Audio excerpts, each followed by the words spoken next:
Melbourne వేదికగా జరుగుతున్న రెండో టీ20లో టీమిండియా బ్యాటర్లు తడబడ్డారు. టాస్ ఓడిపోయి బ్యాటింగ్కు దిగిన భారత్ 18.4 ఓవర్లలో 125 రన్స్కి ఆలౌట్ అయింది. ఆస్ట్రేలియా బౌలర్ల ధాటికి ఇండియన్ టాప్ ఆర్డర్ విఫలమైంది. ఓపెనర్ అభిషేక్ శర్మ, ఆల్రౌండర్ హర్షిత్ రాణా మాత్రమే రాణించారు.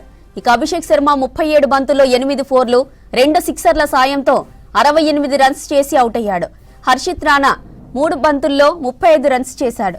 అభిషేక్, హర్షిత్ 6వ వికెట్కు 56 రన్స్ జోడించారు. భారత బ్యాటర్లలో ఈ ఇద్దరు మినహాయించి మిగతా ప్లేయర్లు ఎవ్వరూ 2 అంకెల స్కోర్ చేయలేకపోయారు. ఆస్ట్రేలియా బౌలర్లలో హేజిల్వుడ్ 3 వికెట్లతో సత్తా చాటారు. బాట్లెట్, ఎల్లిస్ చెరో 2 వికెట్లు తీసుకున్నారు.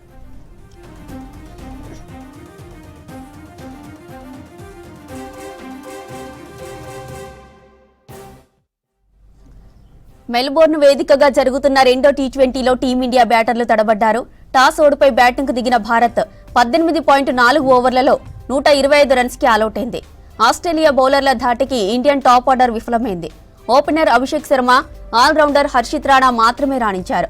ఇక అభిషేక్ శర్మ 37 బంతుల్లో 8 ఫోర్లు, 2 సిక్సర్ల సాయంతో 68 రన్స్ చేసి అవుట్ అయ్యాడు. హర్షిత్ రాణా 3 బంతుల్లో 35 రన్స్ చేశారు. అభిషేక్, హర్షిత్ 6వ వికెట్కు 56 రన్స్ జోడించారు. భారత బ్యాటర్లలో ఈ ఇద్దరు మినహాయి మిగతా ప్లేయర్లు ఎవ్వరూ 2 అంకెల స్కోర్ చేయలేకపోయారు. ఆస్ట్రేలియా బౌలర్లలో హేజిల్వుడ్ 3 వికెట్లతో సత్తా చాటారు. బాట్లెట్, ఎల్లిస్ చెరో 2 వికెట్లు తీసుకున్నారు.